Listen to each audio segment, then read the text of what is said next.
Les événements qu'on a vus hier en Afghanistan, plusieurs personnes ont eu une pensée pour les conjointes des militaires qui ont perdu la vie. Mais parmi celles qui retrouvent leurs conjoints vivants, il y en a aussi qui vivent des moments dramatiques, comme retrouver un homme complètement brisé par la guerre. Valérie Gamache. Est-ce que tu accepterais de devenir ma femme et faire de moi l'homme le plus heureux et certainement le soldat le plus heureux ici à Kandahar?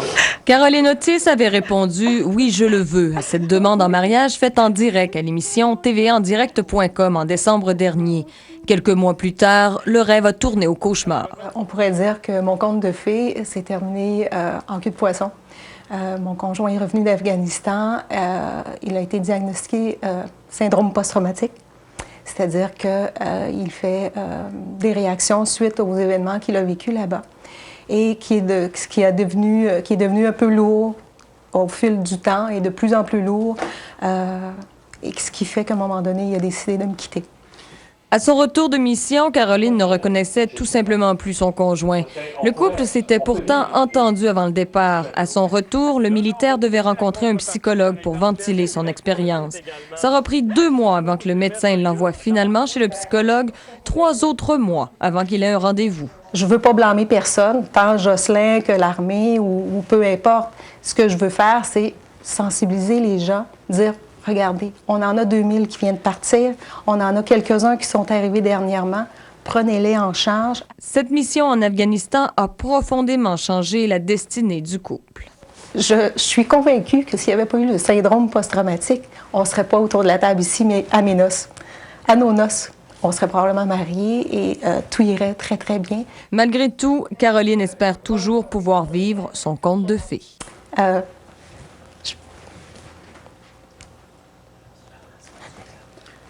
Je ne sais pas s'il y a quelque chose que je peux faire. Jocelyn connaît mes sentiments. Par contre, je connais sa détresse, je la reconnais. Maintenant qu'on m'a expliqué c'est quoi, je la reconnais. Je ne sais pas si un jour ça va revenir. Je ne sais pas s'il y a quelque chose à faire. Valérie Gamache, TVA, Québec. Parents et amis rendent un dernier hommage à la jeune Francesca Saint-Pierre.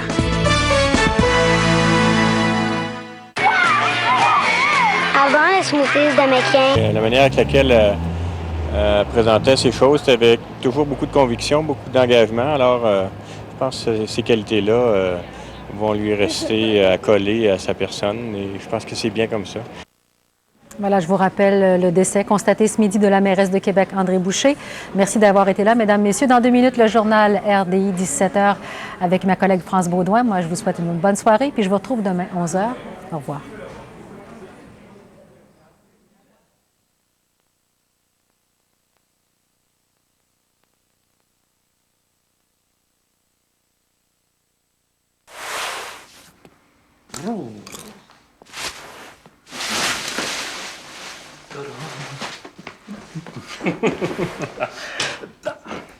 Pat, Ma, j'ai décidé d'aller en médecine. Ah. T'as gardé la facture, toi? Réaliser leurs rêves sans sacrifier les 30 sur RDI. Lundi. Il y a des choses intéressantes là, qui commencent à se passer. C'est le retour, on sent la rentrée. Il y a des papillons. On se dit peut-être qu'on va avoir perdu le sens de la répartie. Retrouvez Marie au Club des Ex, dès lundi 12h30 sur RDI. Notre nouvelle cuisine. Wow! Mais elle a aussi suscité la controverse. Et elle a même un jour douté de sa foi et de l'existence de Dieu. 10 ans après sa mort, redécouvrez les multiples facettes de la bienheureuse Teresa de Calcutta. Au grand reportage le mercredi 5 septembre 20h sur RDI.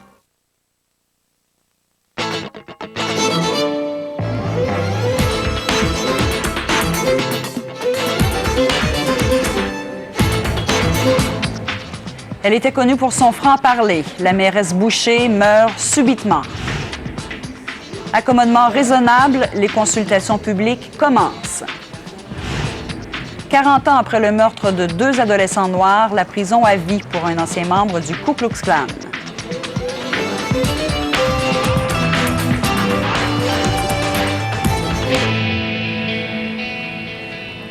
Bonsoir, Mesdames et Messieurs. Ici France Baudouin à Montréal. Je vous souhaite la bienvenue à ce journal RDI de 17h. Eh bien, la très colorée mairesse de Québec, André Boucher, n'est plus. Elle a probablement été foudroyée par une crise cardiaque en début d'après-midi. Elle était âgée de 70 ans. Sa disparition a provoqué une véritable onde de choc au Québec. Ses adversaires, autant que ses supporters, saluent en elle sa compétence, sa combativité et son franc-parler.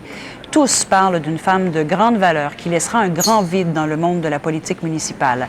Je joins mon collègue Philippe Leblanc qui tient l'antenne depuis qu'il nous a confirmé d'ailleurs la mort subite d'André Boucher en début d'après-midi.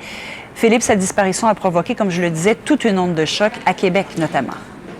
Toute une onde de choc et pour vous en donner la pleine mesure, je suis devant le bureau d'André Boucher, normalement à l'Hôtel de Ville. Ce que vous voyez, ce sont des fleurs déposées par le bureau des conseillers indépendants. Et juste derrière, il y a un bouquet qu'une citoyenne est venue déposer aujourd'hui. Elle s'appelle Marie Nassif. Elle a appris la nouvelle cet après-midi et spontanément, elle a décidé de confectionner un bouquet de fleurs et de venir le porter elle-même à l'Hôtel de Ville. Et on lui a demandé de le déposer là où était le bureau d'André Boucher.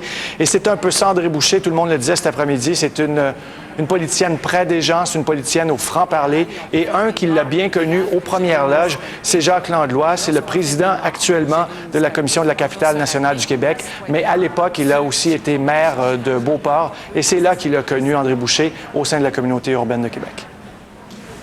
C'était une femme qui protégeait ceux qu'elle aimait, qui protégeait sa famille, ses enfants, ses petits-enfants. Il fallait l'entendre parler de ses proches pour comprendre comment c'était important pour elle, la famille, puis cuisiner pour les petits-enfants, puis cuisiner pour les enfants. Puis bon.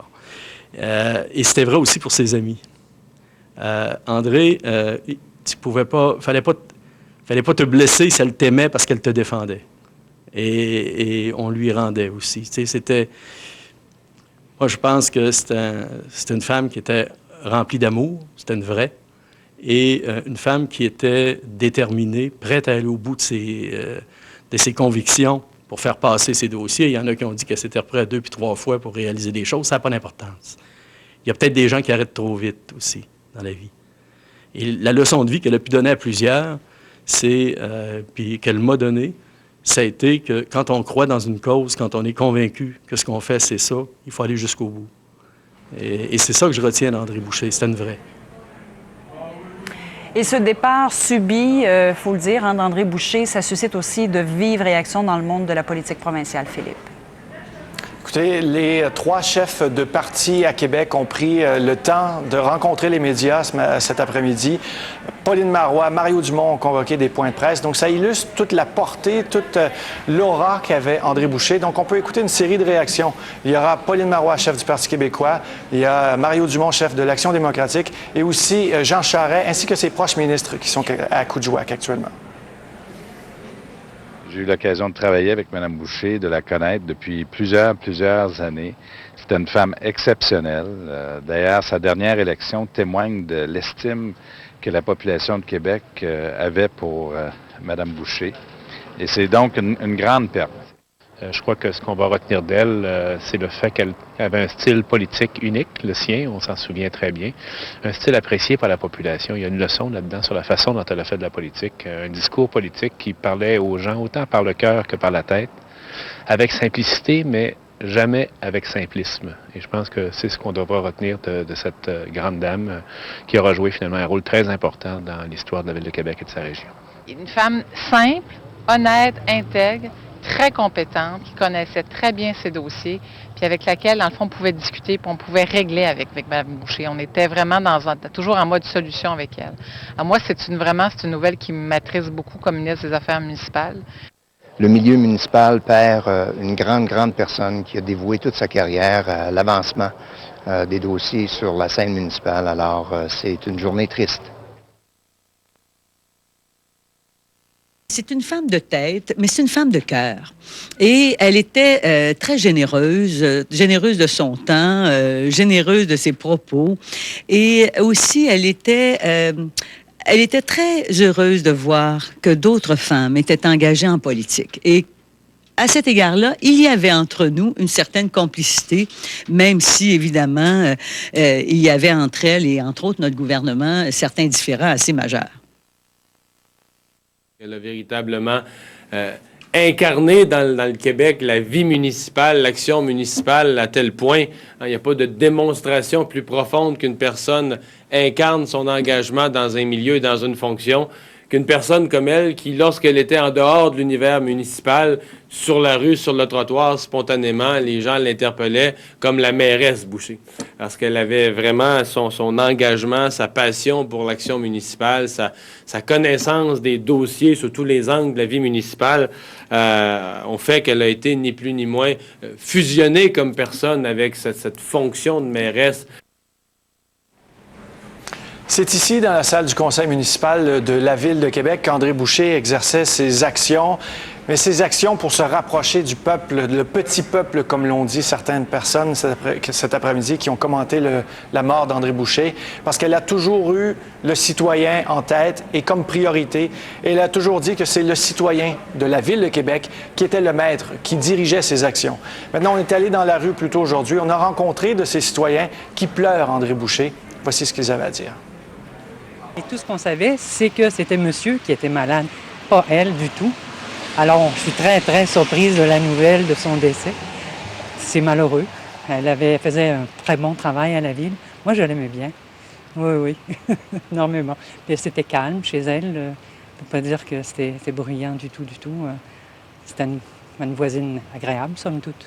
Je trouvais toujours qu'elle avait des idées farfelues, là, donc...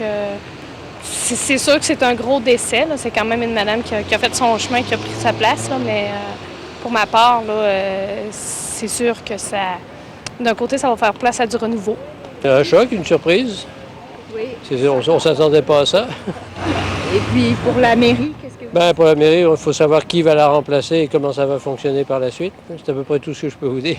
Qu'une femme qui était là et qui faisait du bon travail, on perd une femme là, qui était au pouvoir puis qui avait des chances de faire avancer la condition féminine. Puis je trouve ça dommage. J'espère qu'elle va être remplacée par une autre femme. Je trouve ça malheureux parce que c'était une bonne mairesse.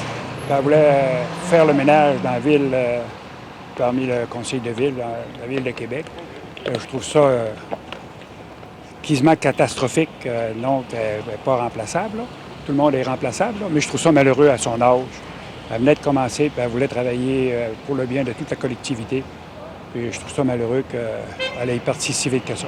Je dirais que c'est une personne qui était très flamboyante. Elle était, je dirais, très intéressante à tout point de vue. Au niveau politique, on pouvait ne pas partager ses idées, mais la manière avec laquelle elle présentait ces choses, c'était avec toujours beaucoup de conviction, beaucoup d'engagement. Alors, je pense que ces qualités-là vont lui rester accolées à sa personne et je pense que c'est bien comme ça. André Boucher est donc décédé subitement à l'âge de 70 ans. 22 ans après son arrivée à la tête de la ville de Sainte-Foy. Et encore en 2007, elle était aussi populaire qu'en 1985. Maintenant, pour la suite des choses à la ville de Québec, qu'est-ce que ça veut dire? Mais ça veut dire que dans l'immédiat, c'est Jacques Jolicoeur, le maire suppléant, qui prend les rênes de la ville et on devra fort probablement déclencher des élections. Mais vous comprendrez qu'il est encore trop tôt pour penser à ces détails-là alors qu'on est encore en train de pleurer André Boucher. Très bien. Merci beaucoup, Philippe. Merci, France. Au revoir. Et dans son point de presse pour commenter la mort subite d'André Boucher, le maire de Montréal, Gérald Tremblay, a souligné à quelques reprises qu'il venait de perdre une alliée. Il a fait savoir que le drapeau de la ville de Montréal sera mis en berne en hommage à la disparue. André Boucher, c'était une personne de caractère, certes, mais c'était une personne de défi, une personne de cœur, une personne qui ne ménageait aucun effort pour répondre avec beaucoup de passion, de courage et de détermination à des attentes de la population qu'elle représentait depuis de nombreuses années. On avait besoin de personnes comme André Boucher, avec les caractéristiques et l'expérience et surtout son dévouement pour le monde municipal.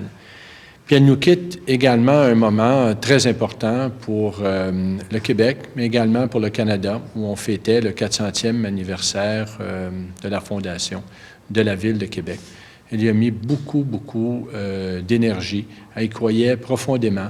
C'était à ce moment qu'on pouvait faire connaître davantage la capitale du Québec sur la scène internationale. On avait les mêmes orientations, les mêmes objectifs, une belle complicité. Puis, je regrette profondément son départ.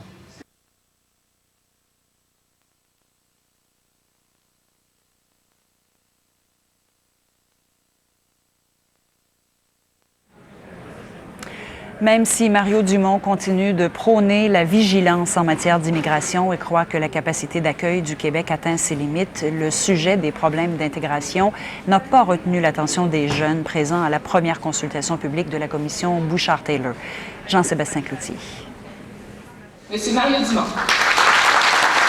Mario Dumont a fait réagir il y a 2 semaines en affirmant qu'avec 46 000 immigrants par année au Québec, notre capacité d'accueil était peut-être atteinte. Notre intégration s'est faite d'une façon qui a été globalement harmonieuse et on a aujourd'hui un devoir de vigilance, un devoir énorme de vigilance. Pour protéger, dit-il, les valeurs communes des Québécois, qu'il voudrait d'ailleurs inclure dans une constitution québécoise. Son insistance sur l'importance de bien intégrer les immigrants lui a valu quelques questions.